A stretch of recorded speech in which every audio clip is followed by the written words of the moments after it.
Tsunehiro Sasaki is a below-average college student with a gloomy personality, living in a run-down apartment. His landlord has already stuffed an eviction notice into his mailbox, along with other letters Tsunehiro hasn't bothered to collect. He's studying economics as his major, but is stuck in a cycle of depression. While attempting to hang Christmas decorations, he even fails at that simple task. The young man drifts through life without any sense of purpose.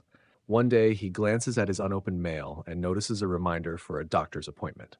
At Eda Hospital, his doctor shows him an image of a serious health condition he has, one that will end his life in 2 years if left untreated. Overwhelmed, Tsunehiro stops paying attention after hearing the prognosis. On his way home, the depressed young man reflects on the thought of having just 2 years to live. While walking, he passes a vibrant and colorful group of people. Determined to make the most of his remaining time, he decides to visit a pachinko casino, a popular pastime in Asian culture. It turns out Tsunehiro frequents this place often. Just as he enters, a hand smacks his shoulder. A chubby man tells him it's only fair to pay back borrowed money. Another debt collector adds that Tsunehiro should play by the rules. Then, a masked woman instructs the group to take him outside to avoid causing a scene. Tsunehiro understands and agrees to leave with them. As they escort him, a distraction occurs. A nearby player hits the super hot ultra jackpot. The chubby debt collector, along with the others, turns to look, astonished. During the commotion, Tsunehiro realizes he has just won big. Taking advantage of their distraction, he bolts out the door. The debt collectors give chase, and Tsunehiro ends up in a park, overwhelmed by the situation. He reflects bitterly on his life, wondering how it all went so wrong. He had once aspired to join Japan's elite society of wealth and power.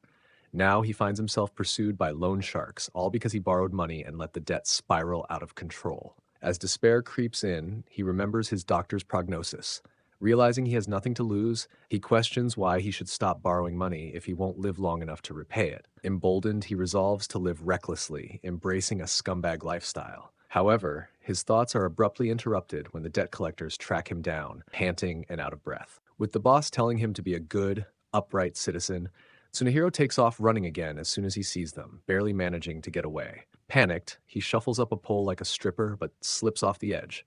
As he's drowning, he hopes to be isekai'd like Rimuru and have a harem of untouched maidens. Instead, he wakes up to a guy with pink hair named Takaaki Tsutsujimori, who calls out to the group to come quickly. The lead girl, Hana Ayukawa, tells Tsunehiro in a roundabout way that he got lucky today, since the weather is perfectly calm, with low temperatures. Hana is a little pissed off that the first thing Tsunehiro does is ask who they are instead of thanking them for saving his life. Takaaki recounts how they found him. They were partying on a boat when they overheard a loud splash. At first, they thought it was a big fish, so they made their way over. They threw out a cast, reeled it in, and discovered it was a person.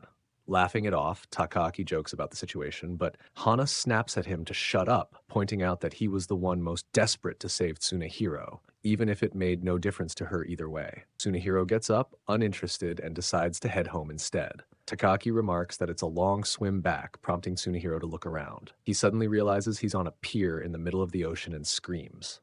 Takaaki explains they're at a fisherman's paradise, a breakaway. Tsunehiro begins to sulk. Seeing this, Takaaki offers him a ride home after they're done fishing. Then, Takaaki wanders off to fish. Looking around, Tsunehiro questions why this ragtag group of people would be hanging out and doing such a dad hobby like fishing. He can't figure out how such a diverse group came together. While pondering, he notices Hana pulling off an impressive cast with her fishing line. She catches him checking her out, and Tsunehiro shyly looks away. To his surprise, she walks over and hands him a fishing rod, internally begging her not to call him out. Instead, she tells him it's almost dawn. Confused, Tsunehiro asks what she means. Hana explains that dawn is the perfect time for beginners to learn how to fish. She blushes as she explains that this 8x6 medium rod is easy to cast. She insists he try it, but Tsunehiro refuses. Calling him stubborn, she says he won't know unless he tries. He counters, calling her too trusting and claiming he's not in a position to fish. Frustrated, Hana asks what position he is in, getting increasingly mad at his reluctance.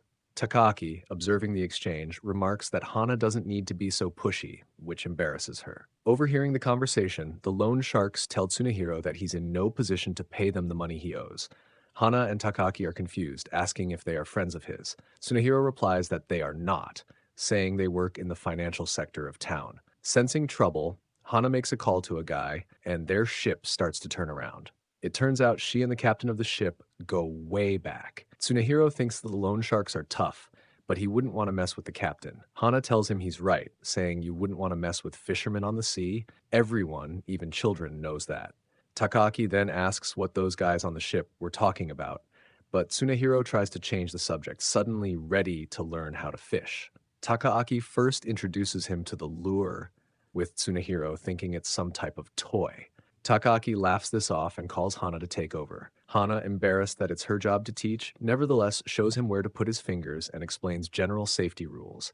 She tells him that when the coast is clear, he should fling the line across his body and then slowly reel it in steadily. Takaaki thinks this is a good explanation and grabs Tsunehiro, asking if Hiro is ready. Tsunehiro is embarrassed by the nickname, saying it feels a bit sudden. He methodically goes through the steps but ends up dropping the line barely in front of him, feeling embarrassed. He tries again and manages a decent throw, earning praise from Hana and Takaaki. The group decides this is good enough for a lesson and soon gets into the zone while fishing until the sun comes up. Tsunehiro then asks if fishing is supposed to be fun, making Takaaki laugh and call him impatient, even referring to him as an angler. Tsunehiro is confused, never having heard the term before. Takaaki explains that it just means a fisher, adding that fishing isn't like a sports competition. While some tournaments offer cash prizes and awards, for most, fishing is just a leisurely hobby. In fact, the fish they catch don't even make a dent in their grocery bills. They actually lose money on the hobby, not to mention the hours spent preparing their gear just to fish. Despite listing all the downsides, Takaaki insists that they all still enjoy it, though he jokingly sounds like a terrible spokesperson for the sport. He even starts questioning his life choices, prompting him to go around asking everyone why they fish. As the group is deep in discussion, Tsunehiro surprisingly manages to catch a fish, catching them off guard. Tsunehiro, however, has no idea what to do. Everyone gathers to congratulate him while Hana helps by taking the mackerel off the hook. They all soon return to their lines to fish. Takaaki then asks Tsunehiro if he's having fun, and Tsunehiro admits that he is. Still, as he returns to his line, he struggles to see the point. Hana then tells him that the fish are desperate too. After all, no one wants to be eaten. Tsunehiro agrees and recalls Takaaki's earlier advice. The lure is meant to mimic a real fish. He begins repeating the phrase, "make it look alive," as he guides his line through the water. He tries to mirror the idea of a fish running for its life, making his lure swim away. Eventually, he manages to catch another fish, and this time it's a big one. Panicking, he asks what to do, and Hana gives him advice. As he pulls it up, they spot a sea bass, but just as he's about to reel it in, his line breaks. This time, Tsunehiro feels the weight behind the fish. Suddenly, a school of fish surfaces, and everyone throws out their lines. On the boat ride home, they bicker about the fish they caught before finally docking and heading outside the Everymart convenience store. Takaaki explains to Tsunehiro that this is where they all work part-time, with Machida as their boss. When Tsunehiro sees a flyer hiring part-time fishermen, Takaaki gives him a ride home and tells him to eat the mackerel when he gets there. Tsunehiro says this is impossible because he doesn't know how to gut it and doesn't have the necessary tools. However, when they arrive at Tsunehiro's apartment complex, they find the place being bulldozed and turned into a construction site.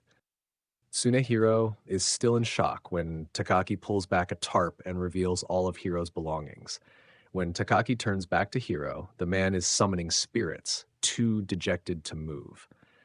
Takaaki can't help but laugh. He quickly apologizes, explaining that he's confused. Normally, people would receive notice before something like this happens. In a flashback, Hiro is woken up by the sound of the doorbell. When he gets up to check, he sees 3 men in business suits standing outside. Wide-eyed, Hiro immediately assumes they are loan sharks.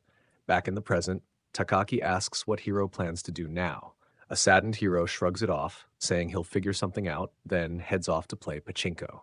Before he leaves, Takaaki shouts after him to take his fish. Back at Everymart, Takaaki hums a tune as he prepares his freshly caught fish. He heads to the back of the store, where he begins cooking the fish with lettuce and tomatoes.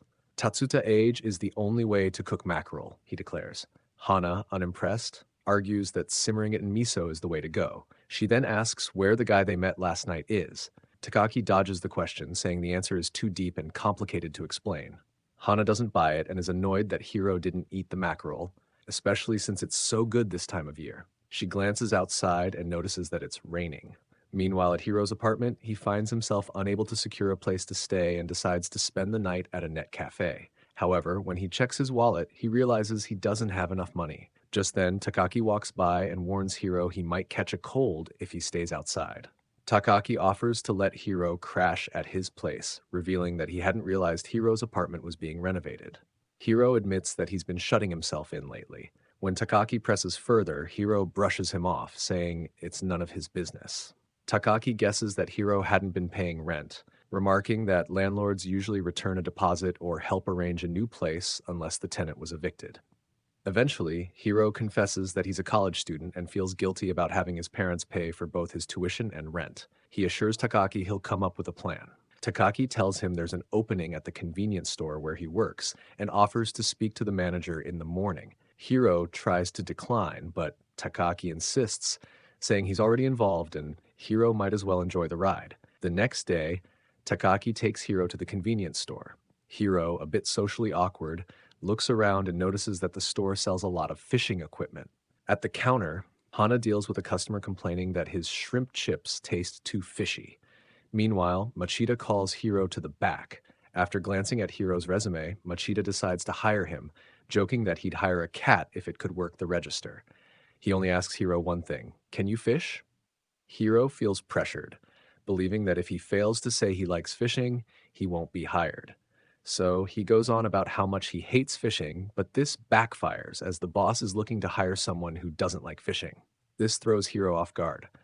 Ultimately, Hiro is hired to take over the store shifts when the group goes out fishing. While Takaaki and Machida celebrate, Hana storms in, furious, demanding to know what Hiro doesn't like about fishing. The manager calls Hana over, worried that the register isn't being attended to.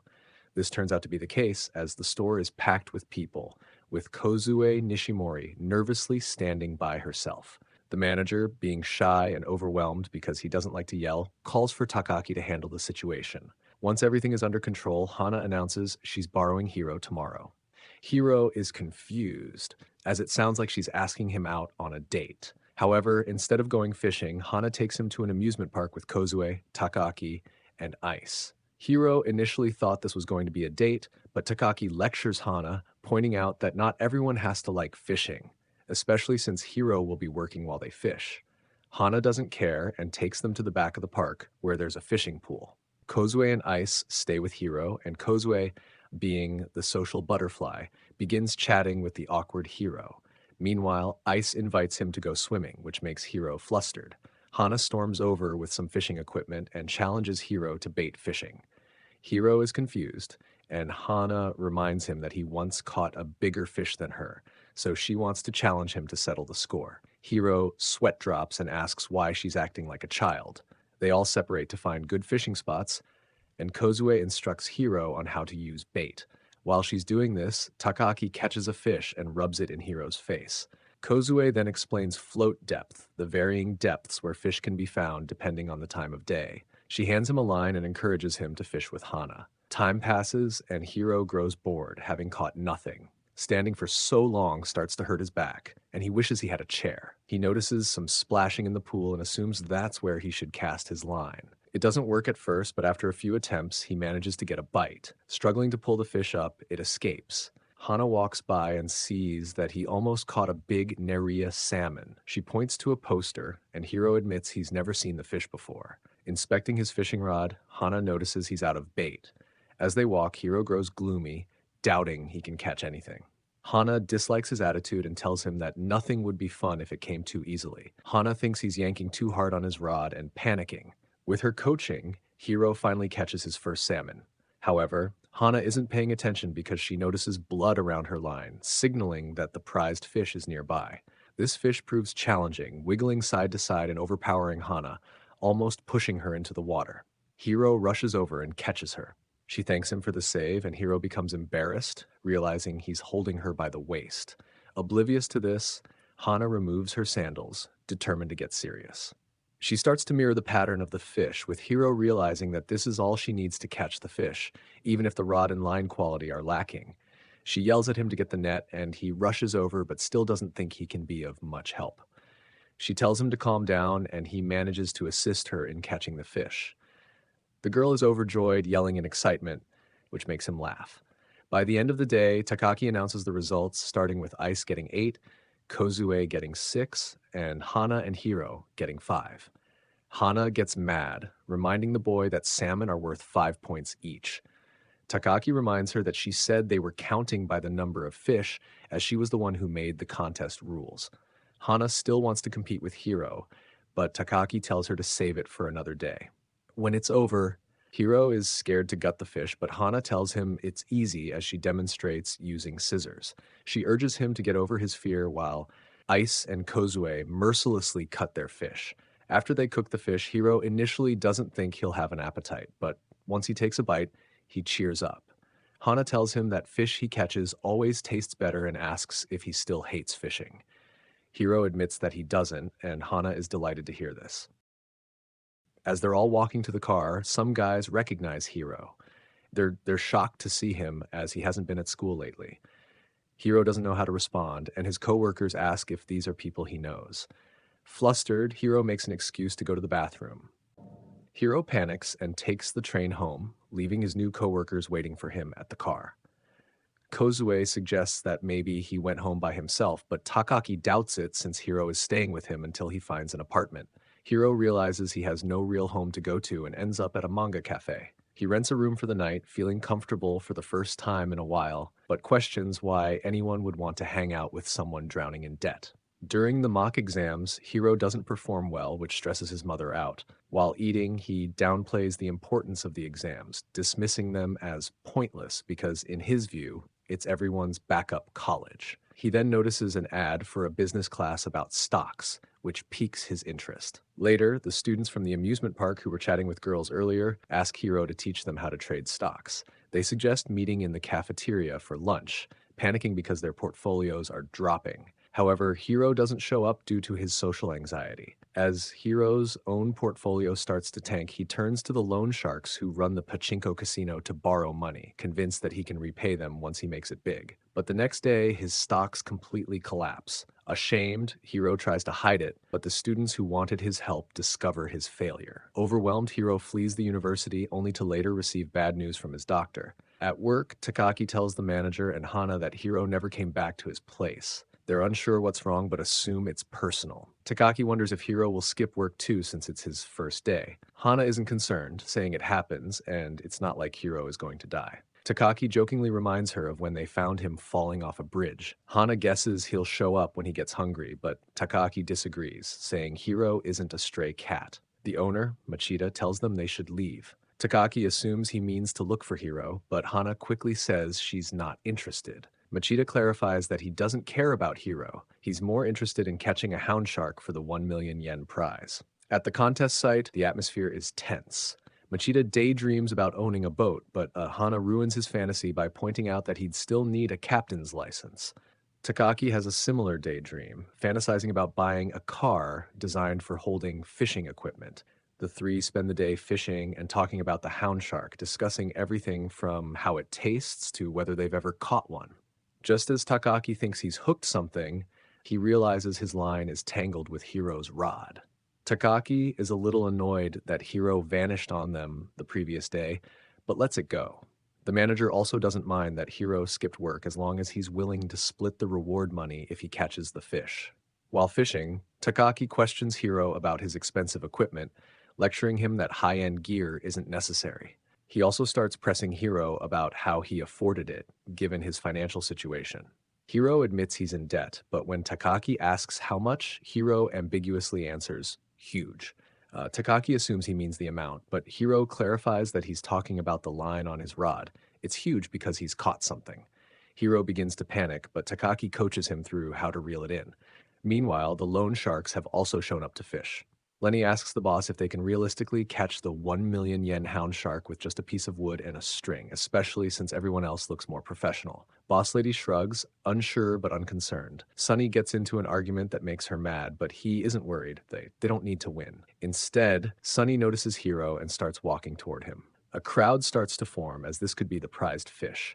Hana gives him a pep talk, telling him to shut up and focus. Just as he's about to panic again, She tells him to stay calm because the fish is going to take a break and that will be his chance. Just when he's about to catch the fish, the loan sharks chase after him. Takaaki takes the line and has to choose between 1 million yen and his friend's life. He proves to be a real homie as he chases after Hiro again. The loan sharks chase him all around town, but Hiro is faster. He makes it to the bridge he jumped off last time. Takaaki tells him not to jump, as he won't be saved like last time. Takaaki stubbornly goes back and forth with Hiro, admitting that this isn't any of his business, but that he can't let him try to end his life here. He believes Hiro should pay back what he owes to people. Hiro yells at him, asking why he cares. Hiro questions why his life ended up this way, as nothing ever goes the way he wants. He starts thinking that he shouldn't exist. This sparks something in Takaaki, who remembers someone else who thought that way and ended up dead. Takaaki then asks Hiro if he wants to start over, as he's willing to get him the money, but all he has to do is trust him. Hiro doesn't know how to react to this. Meanwhile, Hana and Machida are still struggling to pull up the line. It turns out to be a ray fish, which disappoints everyone except Hana, who wants to eat the fins on a simmering fire. Takaaki manages to talk it over with some people to get Hiro the money, but is taking his passbook, so he can't take out any money. Hiro complains about this, but Takaaki doesn't want to hear it, given everything. Inside, Takaaki makes sure to tell Hiro that he's happy he's alive. On Hiro's first day of work, he laments on his get-rich-quick schemes as he now has to work at the convenience store. Hiro has no work experience but is a quick learner as he soon becomes well-adjusted to all areas of the job. Machida and Takaaki look at Hiro like wise old sages entrusting the fate of the universe to him. Machida admits he's impressive, but still doesn't believe running a store by himself will be easy, with the customers and Hiro able to see them while they stare inside. Hiro calls the employees of the shop weird. As he is checking out a customer's order, he is reminded again that this shop also acts as a fishing shop, with him being confused by the unfamiliar products the store sells. While stocking the shelf, he doesn't know where to place items because they all look the same to him.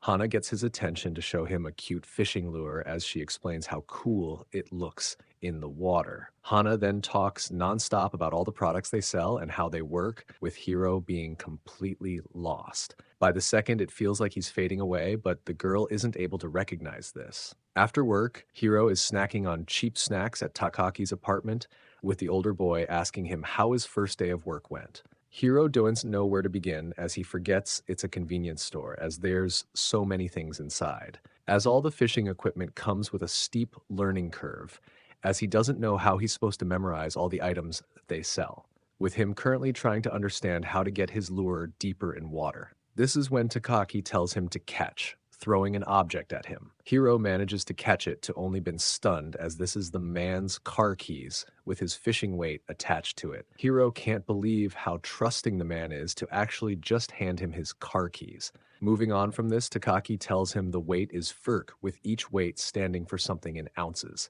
Takaaki doesn't remember the each weight as he goes off a feel. This makes Hiro even more confused as he doesn't understand how someone could memorize all this fishing information. Takaaki tells him to go talk to Hana if he has any problems, as the girl is a freak when it comes to this stuff. The next day at the store, Hana is working the counter with Hiro, watching her from behind a row, calling her a freak, to only duck his head when she looks in his direction, with him realizing how much of a freak he looks like stalking her.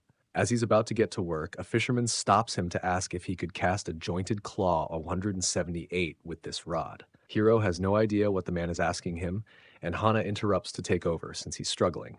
The girl then looks at the rod and does some complex math problem to answer his question. As 1 ounce divided by 28.53 grams, or 3 ounce divided by 85 grams. So sinking it, the math checks out at 52 grams to 62 grams. Hana deems that his decision would be better based on his preference of TO hardness. The man thanks her and leaves, with Hana telling Hiro he can rely on her to answer these questions if he's lost. Later, the two are about to finish their shift, and Hiro has to admit that Hana is really reliable, with him still not able to understand how she can memorize all this information, with him reading more of the Fisherman's Guide. Hiro then looks over to see Hana at the register struggle as she couldn't do exact change for coins, with Hana running into a problem, needing to restart. Hiro sees this and takes over from here, giving the man back 505 yen. After work, the two are in the break room with Hiro already thinking about quitting as he's tired. Hana coughs and then tries to discreetly thank him for helping her out. Hiro smiles, giving her a snide comment back about her knowing how to count. Hana childishly says she hates guys like him that can count change, huffing in annoyance. Machida walks in and greets them. Then he notices a package on the floor, asking what's inside. He looks at Hana and the girl turns away. So he goes to open it, with Hana telling the man to wait as she can handle it. The girl starts to stutter, with her embarrassingly panicking. Inside, Hiro and Machida see a bunch of lures and other fishing equipment. Machida tells Hana they don't have enough shelf space to put this stuff, as it's bad enough that their customers get freaked out by the live worms they sell. The man having to remind her that they started out as just a normal convenience store until she worked here.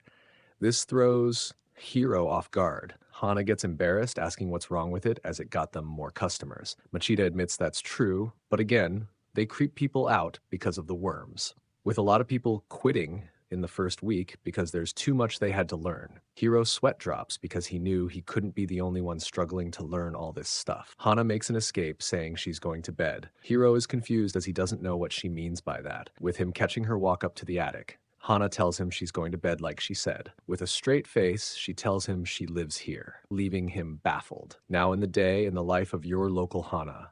At 5 a.m., the girl's alarm goes off. Hana wakes up with her messy bun hair. She brushes her teeth while checking the water pressure, as you do, with the girl changed and out the door by 5:30.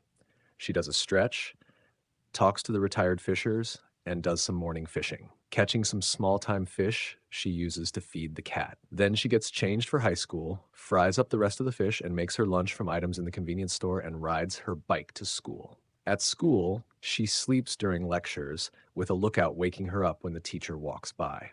Hana is strangely athletic compared to her peers, eats her lunch like a Neanderthal, and is a general menace in class. After school, she does a shift at the store and goes to sleep. She then wakes up at 3 a.m. to do some midnight fishing, where Kozue is on shift for this day. In the morning, Hiro is working a shift with him innerly struggling as he's learning the girl is younger than him. With him, slightly annoyed, the girl doesn't show him any respect, even though he's older than her. As she's putting the food in her bag, she asks him if it's really that difficult to memorize lures. Hiro refers to her by her last name Ayukawa-san, saying it's hard with him not even being interested in fishing, making it more difficult. From this, she thinks the best way is by experience, with her going to take Hiro out later to practice. After school, the two go by an open ocean. Hana tells him it's too hard to learn all the different lures as there are too many, so it's best to match the size of the lure to the fish that would eat at that size. She then pulls out 3 lures, for example. The first will be floating near the surface, with this lure imitating the movement of a sardine and small mullet. Next is mid-depth, that has a more cubbier body, and lastly is the sharp body that generates a lot of movement, which is irresistible to fish. With this, the girl is pumped up to start fishing, letting him try first. Hiro is still unable to keep up due to all the fishing jargon thrown at him. She tells him to try steady winding, but he still has no idea what that means. So she goes first with a demonstration to show him. She starts to toss out the line and explain that with the lure, you want to try and move like a real fish, calling it the best. Hiro doesn't know about it being the best, but admits that the lure does look like a real fish. She hands him back the rod and leaves. Hiro is confused about where she's going, and the girl says she's going to catch bait. Hiro's gloomy self-doubts he's going to be able to catch anything with them being outside nice apartment complexes. But Hiro continues to practice his throwing and has to admit it feels nice when you get a long cast. Looking at Hana, he still thinks the girl is a weirdo, but she looks like she's having fun. Right after this, Machida walks over to him asking to join him, as he heard the two went out to fish and he couldn't help himself. The two begin to talk, and Hiro becomes increasingly more interested in Hana. Machida thinks the questions are a bit too personal, but eventually tells him since he's a divorced man and Hana doesn't care. Hana's parents got divorced, and she stayed with her mother until she got remarried.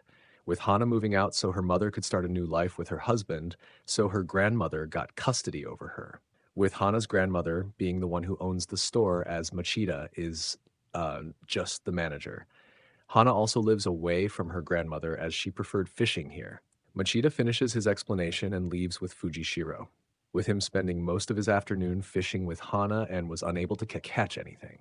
She walks over to see if Hiro had any luck catching anything, but Hiro says that he didn't, and starts to blame the location and his equipment, with Hana shutting this notion down as she first shows him a sea bass. Hiro says she basically only caught it because she picked a good spot for herself. So she takes his rod and makes a long cast in a particular spot, with her able to get a bite within a couple of minutes. Catching a sea bass, Hiro admits it's impressive, but points out she didn't teach him the stop and go method she just showed. She looks away, telling him not to let this get to him, with her telling him he can count but can't catch.